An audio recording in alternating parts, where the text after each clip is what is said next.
Corona को लेकर high court ने एक निर्देश दिया है कल उत्तर प्रदेश सरकार को। इस पे आपकी क्या राय है?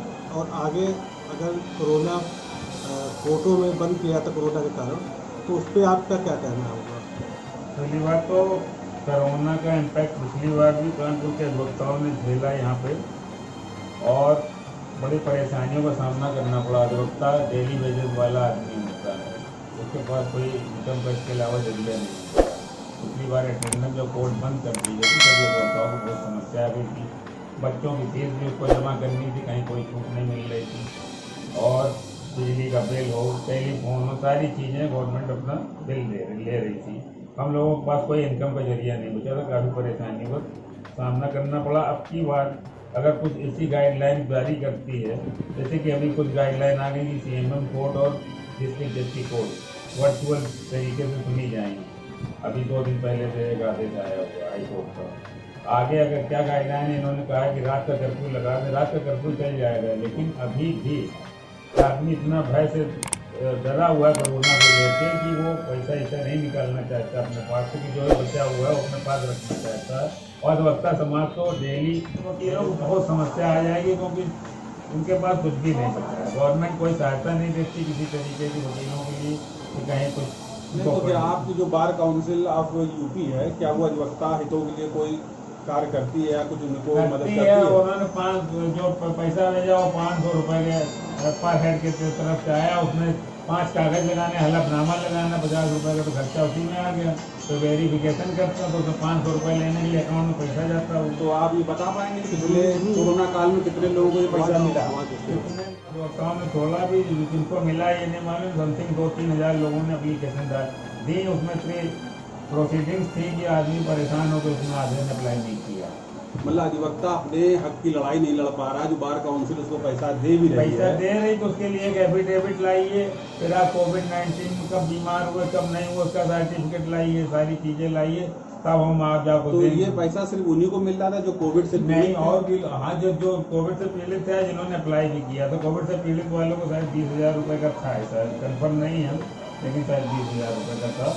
अगर आप बीमार हुए हैं, इलाज कराया, तब उस सर्टिफिकेट के आधार पर शायद 20,000 रुपये, और जनरल 500 रुपये पर हेड, 500 कुछ रुपये पर हेड पड़ा था जो उन्होंने दिया था। कानपुर के 8,000 अधिवक्ताओं की जो वोटर लिस्ट थी बार काउंसिल की, उसके हिसाब से उन्होंने जो अमाउंट यहाँ दिया बार काउंसिल ने, उसमें पर हेड 500 कुछ रुपये पर वकील पड़ा। लेकिन हम लोग जब तमाम अधिवक्ताओं का इंटरव्यू लिया तो कहीं जानकारी ये आपसे मालूम पड़ रहा है 500 रुपये पर हेड अधिवक्ताओं। 500 तो कुछ ज़्यादा था, लेकिन एग्जैक्ट ये नहीं मालूम 500 तो था। लेकिन इसकी सही जानकारी तो हमें लग रहा है अधिवक्ताओं के पास भी नहीं है कि उनको इन्होंने लिया से मिला है। हाँ, मिला है, और ये परसेंटेज ही बहुत कम ही होगा। ये तो आपका इसमें क्या कहना है कि किस तरह से होना चाहिए, कि किस तरह से जो है बार होना जेकर इस तरह की कोई घटना मान लिया लॉकडाउन दोबारा से लगता है तो अधिवक्ताओं के लिए तो बहुत बड़ी परेशानी सामने आ जाएगी, क्योंकि अधिवक्ताओं के पास तो कोर्ट के अलावा दूसरा कोई अलग से कोई इनकम का जरिया है नहीं। जब मुवक्किल आएगा नहीं और लॉकडाउन होगा, कोर्टें बंद हो जाएंगी, तो उनकी तो अर्निंग पूरी तरह से बंद हो जाएगी। और ये जो बार काउंसिल है जो अभी हमारे बड़े भैया जितेंद्र भैया ने बताया है, तो इसकी जानकारी अभी हमें इन्हीं के द्वारा हुई है, और हम लोगों को बड़ी समस्या का सामना करना पड़ा। अगर दोबारा लॉकडाउन लगता है तो अधिवक्ताओं की एक तरह से हमें लगता है कमर ही टूट जाएगी, क्योंकि अप्रैल है, भुखमरी के कगार पे आ जाएंगे।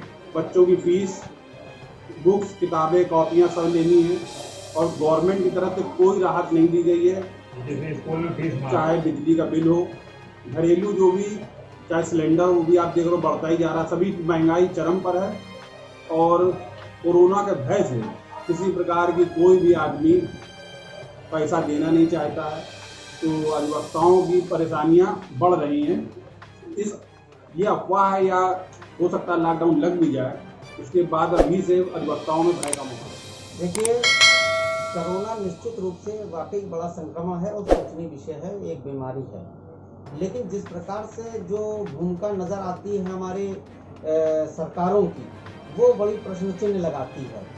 हमारे गाइडलाइन हमारे हाई कोर्ट ने जारी किया है कि अब कोर्टें वर्चुअल चलेंगी, उससे हम अधिवक्ताओं को तो थोड़ा वो जो नुकसान होगा वो होगा आर्थिक रूप से, लेकिन जो मानसिक प्रताड़ना और शारीरिक प्रताड़ना हमारे क्लाइंट्स भोगेंगे वो उसकी भरपाई नहीं हो पाएगी। वर्चुअल कोर्टों में ज़रूरी कार्य हो रहे हैं, बहुत से पेंडेंसी बढ़ रही है, लगातार चिंतित रहती है हाई कोर्ट इस बात को लेके कि पेंडेंसी हटाइए, पेंडेंसी हटाइए, पेंडेंसी हटाइए, ये पेंडेंसी बढ़ रही है इससे। अब कोरोना की गाइडलाइंस हमको मेरे समझ से परे है, क्योंकि कोरोना महाराष्ट्र में मैं सुनता हूँ कि वहाँ पर लॉकडाउन कर दिया गया, रात में लॉकडाउन कर दिया गया, और वहीं मैं न्यूज़ चैनल्स के माध्यम से ये जान रहा हूँ, देख रहा हूँ कि मोदी रैली करने जा रहे हैं, बंगाल में ज़बरदस्त रैलियाँ चल रही हैं, लोगों की भीड़ चल रही है। तो ये जो कोरोना का डिफ्रेंशिएट है, ये मेरी समझ से परे है कि एक जगह कोरोना नहीं है, दूसरी जगह भीड़ के लिए कोई मना ही नहीं है। तो ऐसी स्थिति में मेरे को लगता है कि हम लोगों को कोरोना से सचेत जरूर रहना चाहिए, लेकिन अब कोरोना की कोई स्पेसिफिक दिख नहीं रही है कि कोरोना क्या चीज़ है या कोरोना क्या है। रहा है जो कचहरी परिसर है उसमें गाइडलाइन पालन को लेके उस गाइडलाइन का आज से वो हुआ है इम्प्लीमेंटेशन, उस पर वर्चुअल कोर्टें स्टार्ट हुई हैं। हमारे डिस्ट्रिक्ट जज साहब और सीएम साहब ने आज वर्चुअल सुनवाई की है। बाकी कोर्टों में जनरल सुनवाई हो रही है। हालांकि हाई कोर्ट इस पर बड़ा ध्यान रख रहा है, मॉनिटरिंग कर रहा है, लेकिन मैं आपके माध्यम से ये बात भी कहना चाहूँगा कि हमारे यहाँ कुछ कोर्टें जो नई स्थापित हुई हैं, जैसे ये MM कोर्टें स्थापित हुई हैं कानपुर देहात परिसर में, ये बहुत छोटी कोर्टें हैं। कुछ कोर्टों में तो बहुत ज़्यादा वर्क है और कोर्ट छोटी होने के कारण बड़ी कंजेस्टेड हो जाती है सुनवाई के बाद, तो उस पर भी ध्यान रखना चाहिए कि वहाँ भीड़ न लगे। समय से बैठे अधिकारी तो निश्चित रूप से कार्य हो पाएगा और भीड़ नहीं लगेगी। और मैं सभी को आपके माध्यम से संदेश देना चाहूँगा कि ये अलग बात है सरकार क्या कर रही है क्या नहीं कर रही है, लेकिन हमको कोरोना से बचाव करने के लिए सभी मानक अपनाने चाहिए।